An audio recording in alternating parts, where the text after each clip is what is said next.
कई सालों पहले शांतनु नाम का एक आदमी अपने पत्नी और बच्चों के साथ लक्ष्मीपुर नामक एक गांव में रहता था। वह हर काम करने में सुस्त रहता था और अपने विरासत में मिली संपत्ति बेचकर पालन पोषण करता था। सुनिए, जमीन बेचकर कब तक खर्चा उठाएंगे? हमारे बच्चे भी हैं और खर्चा दिन ब दिन बढ़ती जा रही है। आप पैसे कमाने के लिए कोई नौकरी क्यों न करते हैं या फिर कोई अपना व्यापार क्यों न करते हैं? ऐसे ही संपत्ति बेचते रहोगे तो एक दिन घर भी नहीं बचेगा। अरे रे, तुम भी मुझे समझाने लगी। खर्चे की चिंता मत करो, मैं जानता हूँ कि मैं क्या कर रहा हूँ। तुम बेहतर समझते हो कि मैं किसी के अधीन काम करना पसंद नहीं करता हूँ। मैं किसी भी तरह परिवार का पालन पोषण करूँगा। आपको विरासत में इतनी जमीन मिली थी, आपने खेती की जमीन को टुकड़े में बेच दिया, घर चला लिया। इसके बदले आप खेती कर सकते थे। अब तो हमारे पास बेचने के लिए कुछ भी नहीं बचा है। कहीं काम कर लीजिए,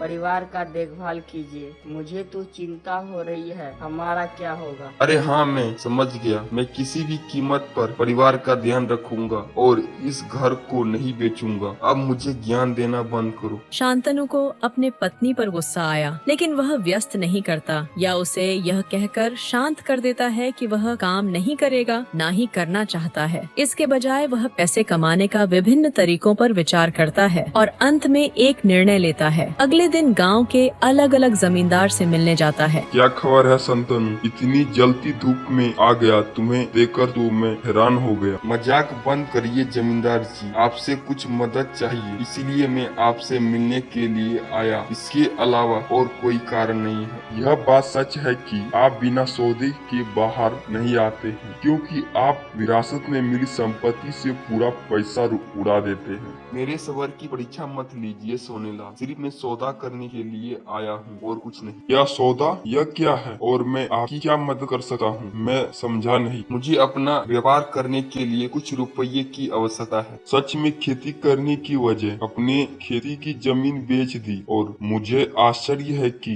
आप शहर में व्यापारी कैसे करेंगे? संपत्ति बेचना न बेचना मेरी इच्छा है, आपको इससे क्या लेना देना? मैं व्यापारी करना चाहता हूँ या मेरे पास एक बहुत अच्छा विचार है और मुझे आपकी सहायता की आवश्यकता है। आप करेंगे मेरी मदद? अच्छा, देखते हैं। वैसे वह विचार क्या है, यह तो बताओ। आपको क्या लगता है मैं मूर्ख हूँ? मैं अपना विचार तुम्हारे पास प्रकट क्यों करूँगा? आपकी मर्जी, लेकिन यह बताइए आप यहाँ क्यों आए हैं? ज्यादा कुछ नहीं, अगर आप अभी मुझे 20,000 दे सकते हैं तो इस महीने के अंत में 30,000 रुपया वापस करूँगा। क्या तुम मुझे 30,000 दोगे? क्या तुम मुझे बेवकूफ समझते हो शांतनु? यह मेरा व्यापारी का रहस्य है। वैसे भी अगर आपको विश्वास नहीं है, मुझे यह रुपया कर्ज के रूप में दे दो। मैं यह रुपया ब्याज सहित आपको वैसा लौटा दूंगा। मैं तुम्हें कर्ज कैसे दे सकता हूँ? आपके पास नौकरी व्यापारी नहीं है। तुम मुझे उस पैसे के लिए क्या वादा कर सकते हो? आप मुझ पर शक कर रहे हो। आप जानते हैं कि मेरे पास मेरा घर है, इसीलिए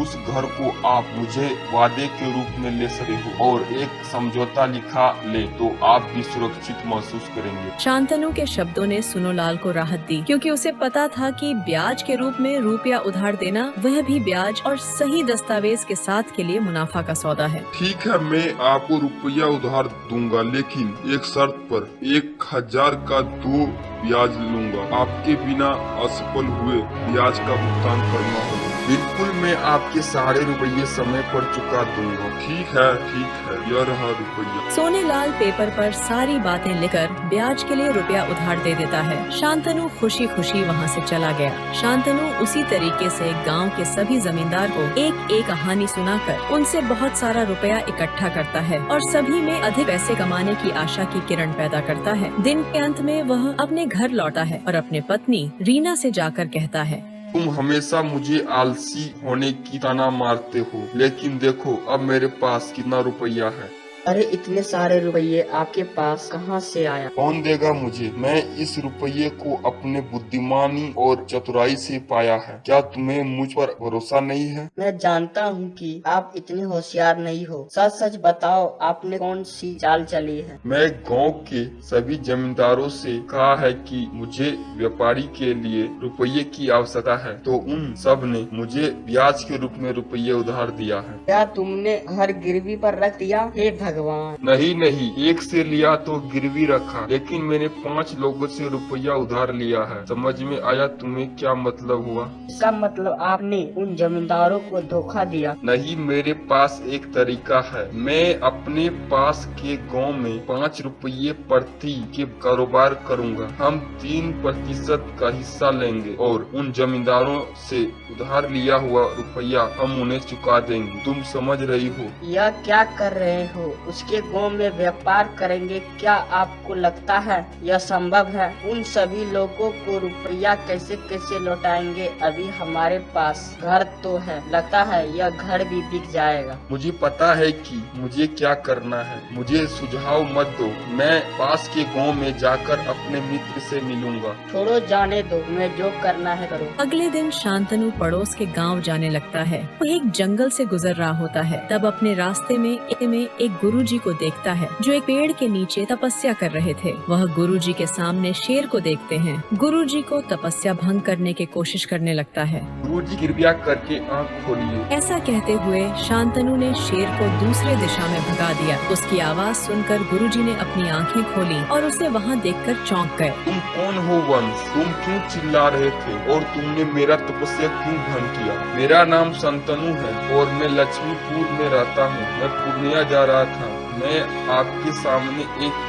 शेर को देखा तो मैंने उसे भगा दिया, और मैं ऐसा न करता वह शेर आपको खा जाता। गुरुजी, उसी शेर को भगाकर मैंने आपकी जान बचाई है। ऐसा कहते हुए शांतनु वह शेर उन्हें दिखाया जिससे उसने भगाया था। शांतनु के काम से प्रसन्न होकर गुरुजी ने उसे कहा, बहुत अच्छे वंश, तुमने अपनी जान जोखिम में डालकर मेरी जान बचाई है, इसलिए तुम मुझसे कुछ भी मांग सकते हो। मैं तुम्हारी इच्छा पूरी करूंगा वंश। शांतनु कुछ देर सोचता है, फिर हाथ में रखे रुपया की थैली के और इशारा करता है और अपने इच्छा के बारे में गुरुजी से बात करता है। गुरुजी, कृपया मुझे एक ऐसा वरदान दे जिसे भी यह रुपया मैंने उधार लिया है, यह वरदान देने के बाद वह मुझसे अपना उधार दिया हुआ रुपया वापस ना मांगे। प्रिय वंश, जल्दी मत करो। मुझसे यह वरदान मांगने से पहले 2 बार सोचो। बेशक गुरुजी, मैं नहीं चाहता कि लोग मुझसे यह रुपया वापस मांगे। अगर वह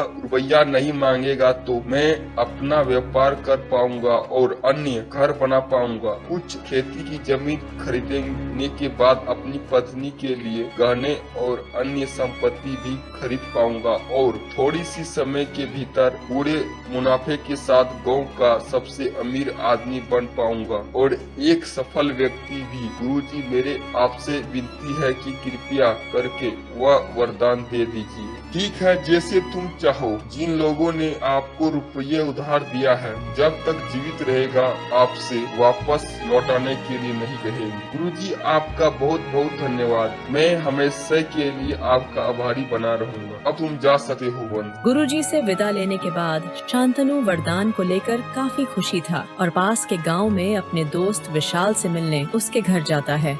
अरे शांतनु, बहुत समय हो गया, सब कुछ कैसा चल रहा है मित्र? हाँ मित्र, मेरा सब कुछ बहुत अच्छा चल रहा है। और तुम्हारा कैसा चल रहा है? तुम गाँव छोड़कर हमारा ही रह गया, क्या बात है? मेरे परिवार में मन नहीं है। मैं गांव से भाग आया क्योंकि मेरे पिता चाहते थे कि मैं शादी कर लूं। मैं साहूकार हूं और मैं अपना कारोबार से खुश हूं। तुम क्या कर रहे हो? तुम यहाँ किस काम से आए हो मित्र? शांतनु ने अपने इरादों का खुलासा नहीं किया, पर विशाल से पैसे उधार देने के कारोबार में मदद करने को कहा। मुझे अपनी जमीन बेचने के बाद कुछ रुपये मिला है, और आप जानते हैं कि सही तरीके से निवेश नहीं किया गया तो रुपये गायब हो जाता है, और अब मुझसे आपकी मदद की जरूरत है। आप यह रुपये ले और इसे 5 रुपये ब्याज पर उधार देकर व्यापार करे और अपना 1 रुपये हिस्सा ले और मुझे 4 रुपये दे। यह इतना आसान नहीं है जितना तुम कर रहे हो। क्योंकि तुम मेरे बचपन के दोस्त हो, इसलिए तुम जब चाहे ब्याज सहित रुपये ले सकते हो। क्या यह ठीक है?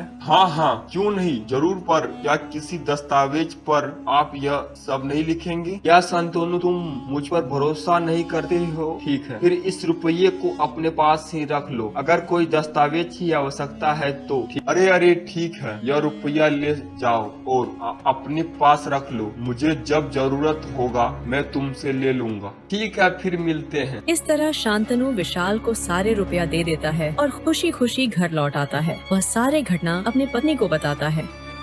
क्या तुमने सारे रुपये उस मूर्ख विशाल को दे दिया? मैं वैसे भी तुम्हारे दिमाग को नहीं पढ़ सकी। हमें कम से कम ब्याज के रुपये तो मिल ही जाएंगे, बाकी अब क्या करने पर तुले हैं यह आप ही जान सकते हैं। हाँ, आप समझ में आया न? रुपये कमाने के लिए नौकरी की जरूरत नहीं होती, बल्कि काफी तेज बुद्धिमान होने की जरूरत होती है। इसीलिए मुझे अब कभी भी ज्ञान देने की कोशिश मत करना। ठीक है, अच्छा बकवास बंद करो। कड़ी मेहनत से बचने के लिए मुझे कहानी मत सुनाओ। अरे कहाँ कहानी नहीं प्रिय, इंतजार करो और देखो कि हम गांव के सबसे अमीर आदमी में से एक बनने वाले हैं। और कुछ इस तरह शांतनु अपने व्यापारी करने के विचार से उत्साहित महसूस करता है और सोचता है कि गुरुजी के वरदान के कारण कोई जमींदार उससे रुपए वापस करने के लिए नहीं कहेगा। इस तरह से 10 साल बीत जाते हैं। फिर एक दिन जमींदार के बेटा शांतनु के पास आता है। आकर उससे कहता है,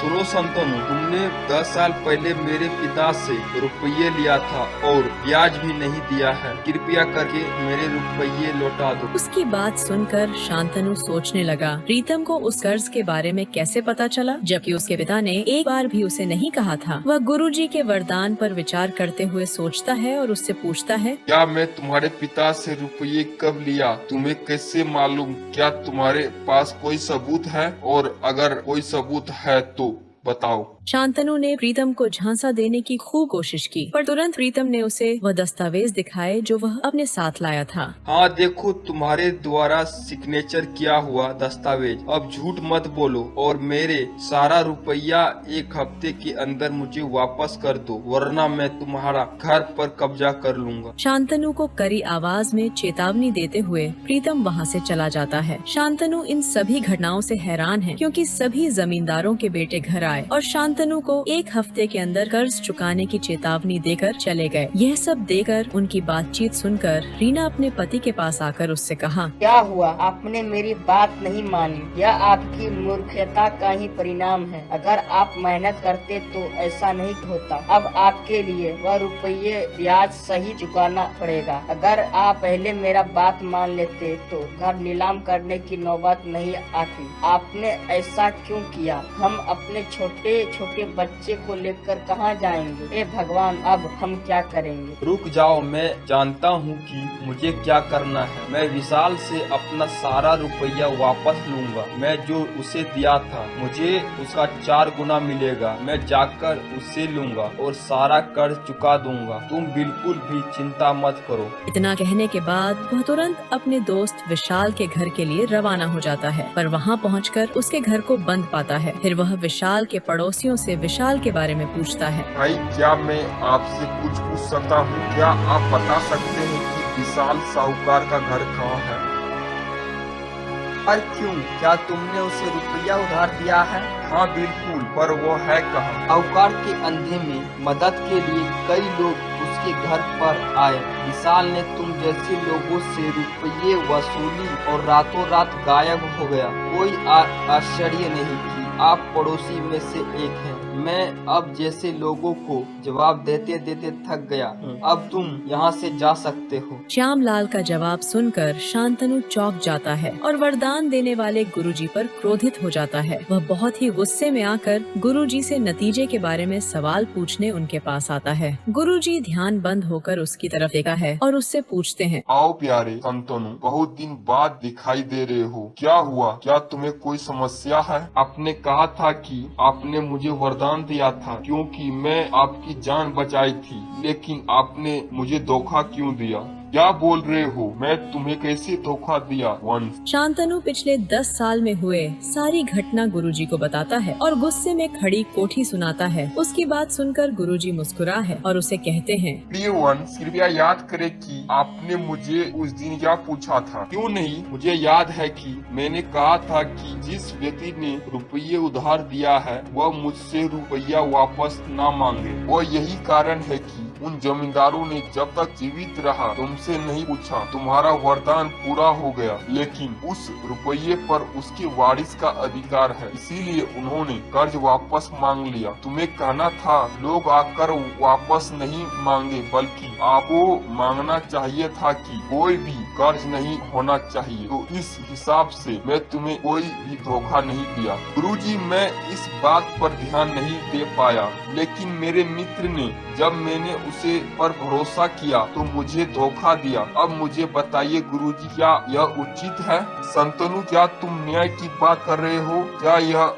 मेहनत की कमाई है? हमेशा बिना मेहनत रुपये कमाने चाहते थे, लेकिन अपने गांव के लोगों को धोखा देकर रुपये जमा करके अपने दोस्त को दे दिया। फलस्वरूप आपके दोस्त ने भी आपको इस तरह धोखा दिया। हमेशा याद रखिए कि अगर यह मेहनत की कमाई नहीं हो तो कोई भी धन अपने पास नहीं रख सकता है। आप जो कुछ भी आसान तरीके से कमाते हैं वह हमारे पास नहीं रहता है, लेकिन अगर यह बुद्धि और मेहनत से कमाया जाता है तो यह हमेशा हमारे साथ रहता है। मेहनत का फल हमेशा मिलता है। संतनु, समझ में आया? गुरुजी के बात सुनकर शांतनु को अपनी गलती का एहसास हुआ। पछतावे के साथ उनसे कहता है, आदरणीय गुरुजी, मैंने सब कुछ सीख लिया और मुझे अपनी गलती का एहसास हो गया। लोगों को रुपये के लिए धोखा नहीं देना चाहिए। मैं अपने परिवार के लिए कड़ी मेहनत करूंगा। भगवान तुम्हारा भला करे। संतनु।